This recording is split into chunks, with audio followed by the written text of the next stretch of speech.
Filling out the perfect bracket is a very hard thing to do, but it's very overcomplicated. A lot of times you will see these nerds think that there is a science behind all of it. There really isn't. The guy who's going to have the best bracket is the guy who's sitting down on the couch like I am, hasn't showered since the morning, and he's going to fill out the closest perfect bracket. The reality is there's never been a perfect bracket, so nobody's ever going to get it 100% correct. If you guys have been here on the channel for a little while, then you guys would know this is a very weird setup here. I currently moved houses. I'm waiting on a lot of my stuff to get to our new house, so I really don't have a true setup yet. So I'm in a living room here on the couch, comfortable, and that's really what it's all about. So today we're going to be filling out the perfect bracket, and I'm going to show you how to do it. I did a little bit of homework. I got familiar with a couple of these teams, but other than that, this is really just a guy who doesn't watch college basketball trying to fill out the best bracket possible. So we're going to start in the East region, then we're going to make our way down to the West region, go up to the South, and then down to the Midwest, and we'll work our way like that. The first game is UConn and Stetson. From the homework that I have done, UConn is very clearly the best team in college basketball.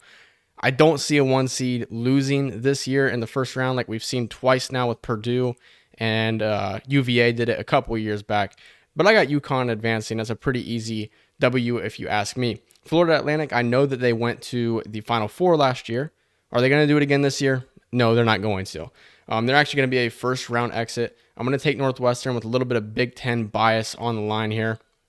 And here's probably the first game that, I could see being closer than what people would expect. San Diego State, I did a little bit of homework on them. They are a dominant defense that excels against opponents' three-point shots. So if you are a team that likes to shoot the three, San Diego State's going to limit your opportunities of getting the three off cleanly.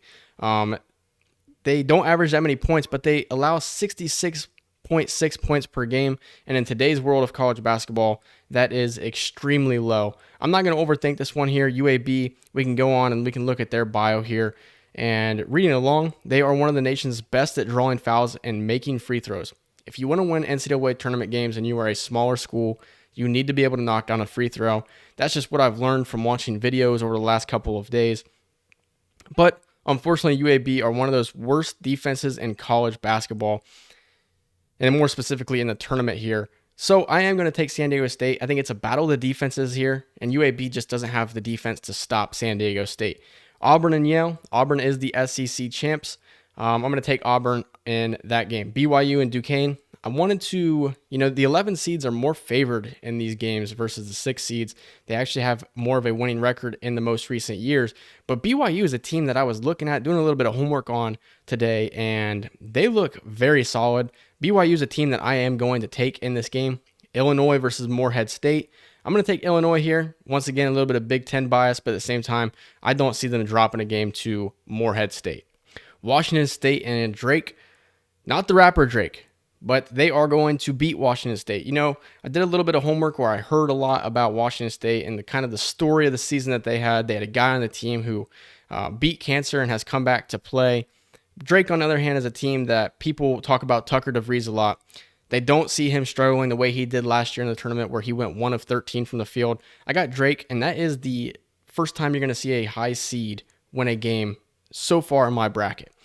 Iowa State and South Dakota State. I got Iowa State winning that game. Moving on to the West region, we got North Carolina and the winner of Howard versus Wagner. I'm going to take North Carolina in this game. They are the weakest 1 seed. If you look at, actually I can't look at it now because I already looked at them, but North Carolina is the weaker 1 seed. And then they got 9 losses on the season. Not very impressed with them. Michigan State and Mississippi State.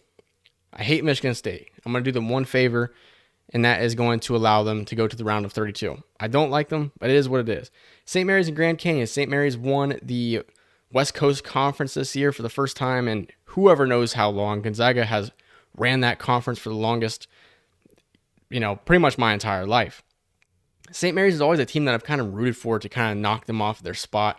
You look at St. Mary's, they're a pretty solid team. Their record is 26-7, but Grand Canyon is 29-4. What does Grand Canyon have to offer, you may ask? Well, let's go down and let's look at Grand Canyon here, kind of go over their bio a little bit. Make it Three NCAA tournament berths for Bryce Drew in his first 4 years at Grand Canyon. This season's squad knows how to win, ranking in the top 65 nationally in both offensive and defensive efficiency. I don't see them beating St. Mary's. I'm sorry, but I am going to pick St. Mary's. How far can St. Mary's go? I don't really know. Alabama is a team who shoots the three and they make the three. They're going to beat Charleston. Kind of a old SEC cupcake game, in the football world. Clemson and New Mexico. This is going to be another upset for me. I am going to take the 11th seed in New Mexico, and I'm going to tell you why. The Lobos enter the big dance on a hot streak, fresh off a surprise Mountain West title. They boast one of the best offenses in college basketball, ranking among the top teams in points per game. They're going to score a lot of points, the way that it looks. And they are great at taking care of the ball and forcing turnovers. New Mexico could be a team that goes on a very good run. I'm going to take them beating Clemson. Baylor versus Colgate. I'm taking Baylor. I actually do have some notes here that I may refer to. Probably not, because I'm going off of gut feeling on this one. Dayton and Nevada. I don't want to spill too much information, but Dayton hits very close to my heart. I am taking Dayton. Now, I don't know how far they're going to get after the first round because Arizona is their next matchup, but that is going to cap off the West region. Only two upsets in this one. And then you look up at the other region. There's only two upsets because you got Northwestern, and then I also had Drake beating Washington State. But are those really upsets? Not really. Houston and Longwood, I have Houston winning. Like I said, I think all one seeds are going to make it out of the first round this year. Nebraska and Texas A&M. I don't think that I can allow my Big Ten bias to get the best of me here, but I'm going to. Nebraska will beat Texas A&M. Hopefully it happens. Wisconsin and James Madison is one of the games where James Madison has 3 losses on the entire season. Wisconsin is a team who won the Big Ten tournament, but they're not very good. 13 losses on the season. James Madison, though, with 2 losses to Appalachian State. And I was actually very surprised to see Appalachian State not in the tournament, seeing as how they had a very good year as well. JMU shocked the college hoops world on opening night by winning at Michigan State. But it was just foreshadowing for the rest of the season as the Dukes rattled off multiple win streaks of 13-plus games and entered the tournament at 31-3. No team in Division I earned more victories. James Madison pushed the pace, is aggressive on defense, and holds opponents to an absurdly low 29% shooting behind the arc. The Dukes are dangerous. Yes, they are. Give me James Madison. The James Madison Dukes are going to be playing Duke because Duke will beat 13-seeded Vermont. Texas Tech and NC State. NC State is a hot team.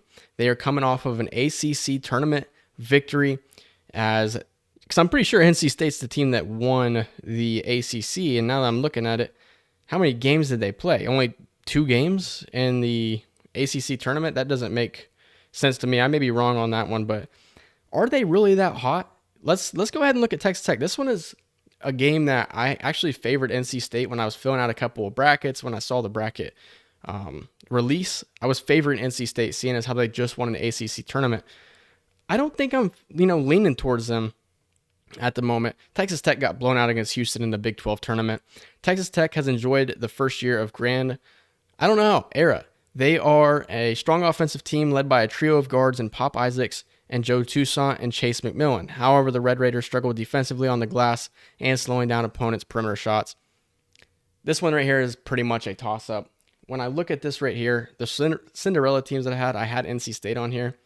Do I really believe that could happen now? I don't know, because I have a one and done with Texas Tech as well. So, that's pretty obvious, but I was favoring NC State a lot. I don't really think that they are the Cinderella team that I thought they were going to be. This is the one game that I've spent the most amount of time talking about so far, but I am going to go with Texas Tech. I may be wrong. Who knows? Kentucky and Oakland.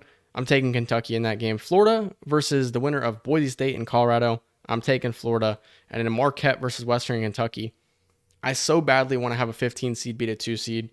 I don't know a whole lot about Marquette. This is a team that I'm unfamiliar with, but at 25-9, do they have some issues to worry about here with a lot of losses down the stretch against Purdue, UConn, Creighton, UConn again, and then UConn again.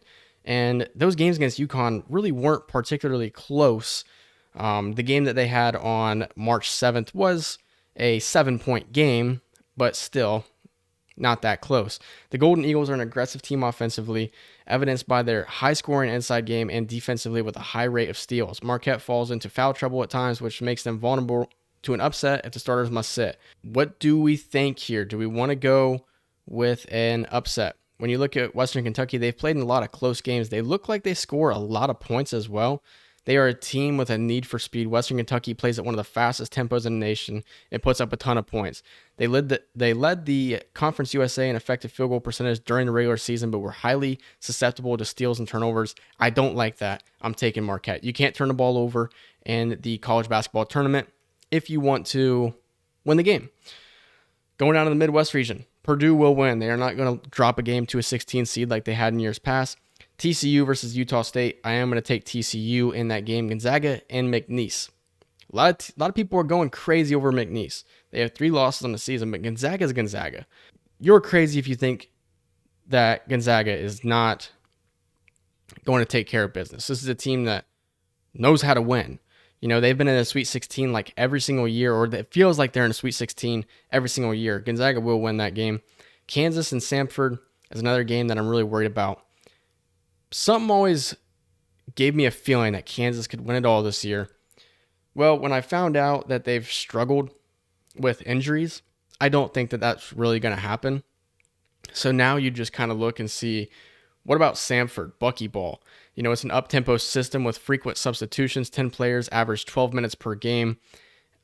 I don't know. You know, you want to take one Cinderella team. Could Samford beat Kansas and then go on to beat Gonzaga? It could happen. What's the highest seed that we have left in a tournament? We have a 12-seeded James Madison. You know, it feels like a 13 seed is primed to win. So I am going to take Samford. It is my big upset. Do I think that it will happen? I don't know. I kind of want to go off gut instinct and just keep rocking with Kansas, but I do see Kansas regardless dropping the next game against Gonzaga anyway. So let's be fun with an upset. South Carolina and Oregon here. Oregon is a team that's coming off of a Pac-12 tournament championship, and then South Carolina is considered a team that their record is better than their roster. As I have heard and read recently, Oregon was a team that was just terrible you know what? I think I'm an idiot because these aren't their most recent games. These are their most notable games. So, okay. Now we're learning some stuff here. They do have a common opponent, and that is Alabama, where South Carolina on January 10th lost badly. Oregon played Alabama and played very close. That was also in November. It doesn't matter. I'm taking Oregon. I feel stupid for just now catching on to the fact that was notable games. That wasn't their most recent games. Creighton and Akron. Creighton is a team that I think can make a deep run in the tournament. Texas versus UVA or Colorado State. A lot of people want to see Texas versus Tennessee play. They shared a coach. Their coach, I think it's Texas's coach, has coached at both Tennessee and Texas. I could be wrong on that, but I'm going to give it to UVA. One play-in team is going to advance, and that is going to be UVA. They will beat Colorado State in the first 4, and then I'm going to give Tennessee the W against St. Peter's, a team that could make a run. You know, we'll see. UConn versus Northwestern. It's not even close. UConn wins that game. San Diego State versus Auburn. Auburn is a team that could be dangerous in this tournament. If they could win this game and beat UConn, they could make a run to the Final Four. San Diego State, on the other hand, is a team that I just kind of feel strongly about, as they lost again to New Mexico and they also beat New Mexico. I don't know. I'm going to go with San Diego State here against Auburn. Gut instinct. BYU and Illinois. This is a game where I would have picked Illinois, but I'm actually going to go with BYU. And then Drake and Iowa State. You could go Drake here, and that would make it very interesting. Iowa State, we didn't really read up on them last. They lost to BYU earlier in the season. They lost to Baylor, and they lost to Houston. They did beat Houston, and they beat Houston pretty badly. So I'm going to end Drake's run here. Iowa State is moving on. North Carolina and Michigan State, like I said, I'm giving Michigan State one game. That's it. St. Mary's and Alabama, I'm giving it to Alabama. New Mexico and Baylor. I'm giving this one to New Mexico. This would be a fun game because I'm pretty sure Baylor has that fast-paced offense as well. I just think New Mexico could be a team that is dangerous if they get hot. And it's the NCAA tournament. You got to get hot. Arizona will be knocking off Dayton, though. Like I said, Dayton has a soft place in my heart, but I just don't see them getting past Arizona. Moving up to the South region here, Houston and Nebraska. I got Houston winning that game. James Madison and Duke. Can James Madison beat Duke? You know, Duke, 24-8. I'm going to say, sure, why not? James Madison also continues to move on here. So we do have an 11 seed and a 12 seed still left in the bracket. If I'm getting quiet, it's because my son is trying to fall asleep and I do not want to wake him up. So just an FYI, and my wife just walked in the room smiling at me. So Texas Tech and Kentucky here. Texas Tech 23-10. I didn't even want to have to pick them over NC State, so I'm picking Kentucky. That's an obvious choice there. And then Florida and Marquette. I wanted to pick Marquette to lose in the first round. I'm going to give this one to Florida. So an SEC matchup between Kentucky and Florida in the Sweet 16. Moving down to the Midwest region, Purdue and TCU. I have Purdue winning that game. Gonzaga and Samford. I already went crazy with Samford once. I'm not doing it again. Gonzaga will win that game. Creighton and Oregon. I don't really see this one being close at all. I think Creighton reminds me of one of those old school Villanova teams that can really make a run. So I'm going to go with Creighton here. And then Tennessee versus UVA. I'm taking the Vols. So here is a quick look at the teams we have left. UConn versus San Diego State. BYU versus Iowa State. North Carolina versus Alabama. New Mexico versus Arizona. Creighton versus Tennessee. Purdue versus Gonzaga. And then up here we have Kentucky versus Florida and Houston versus James Madison. Let's kick it off with the East region. UConn and San Diego State. I'm taking UConn. BYU and Iowa State. BYU is a dangerous team, and I think they get past Iowa State as well. Call me crazy, but I'm taking the Cougars. Moving down to the West region here. North Carolina and Alabama. North Carolina's run comes to an end. The Alabama Crimson Tide are winning that game. And then New Mexico and Arizona. New Mexico's run comes to an end. It'll be Arizona versus Alabama. Moving up to the South region, Houston and James Madison. James Madison's run comes to an end. Houston is going to the Elite Eight. Kentucky versus Florida. I'm taking Big Blue Nation to win that game and advance. I didn't really realize that Houston and Kentucky's logos look very similar. Purdue and Gonzaga. I'm taking the Boilermakers. Zach Edey is a guy that is the one guy that I have ever heard of in college basketball at this time. And a lot of people hate him, but he's a big man, and that translates well at the college level. Probably not so much at the NBA level that I really don't care about. And then Creighton and Tennessee, I'm taking the Blue Jays. So let's take a look at what our Elite Eight is looking like. BYU versus UConn, a 1 versus 6 matchup. Down here in the West region, Arizona versus Alabama, a 4 versus 2 matchup. Purdue versus Creighton, a 1 versus 3 matchup. And then up here, we have a 1 versus 3 in Houston and Kentucky. You know, at least one seed is going to go to the Final Four, and that is UConn. I see them beating BYU and finishing their run. BYU was the highest seed still left in the tournament up to that point. Alabama and Arizona, I'm going to go with Arizona. Or am I? I'm going to go with Alabama. Make it fun. Purdue and Creighton, nope, we're going to go up here to Houston and Kentucky first. Houston and Kentucky. I'm going to take the Kentucky Wildcats to beat Houston.